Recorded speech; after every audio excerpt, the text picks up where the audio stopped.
Hi again, and welcome to our special vodcast with Mark, Ed, and Sergeant Sam. Guys, the fun just continues. Yay. Hillary will not quit, even though everybody's trying to gang up on her and convince her to get out of the race. Even her old mentor, George McGovern, she was in Austin in 1972 at Schultz Beer Garden raising money for George McGovern. George McGovern even this week said it's time for her to get out. He's supporting Barack Obama. She's just not getting the message. Well, no, she's not getting out. There's still 250 superdelegates that are non-committal.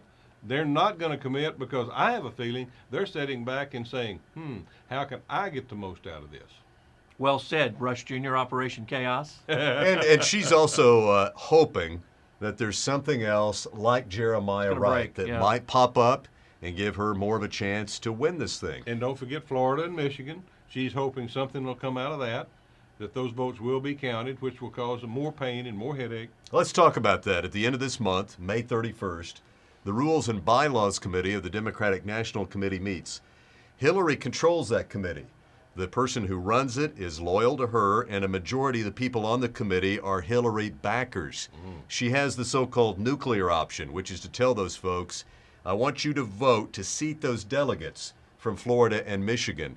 If they do that, that really closes the gap on those delegates. I don't think they're going to vote to do that. I think they'll seat some, but I think it will be in a proportion where it will not give her the advantage. What are you drinking? I just don't see that happening. What are you drinking? Well, I'm not drinking anything right now, but the weekend is here. But I think that you have too many big cigars in the Democratic Party who are supporting Barack Obama, Sam. They're loyal to her, and they want her in office, and I guarantee you, if you think those delegates aren't going to be seated, you've been smoking some green weed. Well, if you think that way, if that happens, there's going to be a major explosion in the Democratic Party, and John McCain will be the next president. They're not that dumb. They're not that dumb to do that. All I can say, if the ballot had 4 options instead of 3 options instead of 2, or right now people could vote on all 3 of them, none of the above would get the majority Probably of the so. votes. Well, she is moving on. West Virginia and Kentucky are coming up next.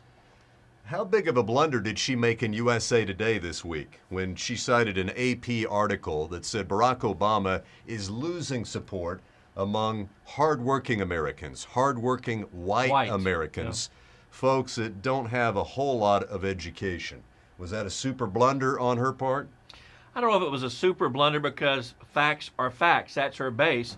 Uneducated white people who are a lot of rural communities. That's telling the truth. I don't think it's going to be a huge blunder for her.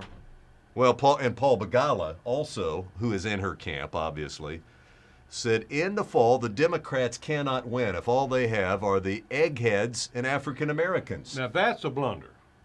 That is a blunder. Now, it's one thing to say that some people aren't well educated but hardworking. It's another thing to say that they're uneducated, hardworking, and eggheads.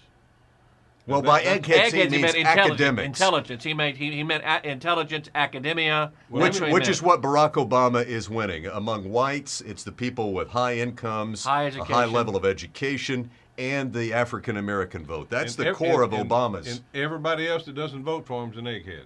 No. The egghead again. That's what they're going to take. That's where they're going to take it. They may take it like that. That's how you took it. That's how you took it. He's right. He's right. I mean, I don't care how you slice it. If you don't have a college degree, you're an egghead, and you talk about ticking off a bunch of people. That's not what the term means, though. No, I know that means the opposite. Yeah. It means you're highly educated.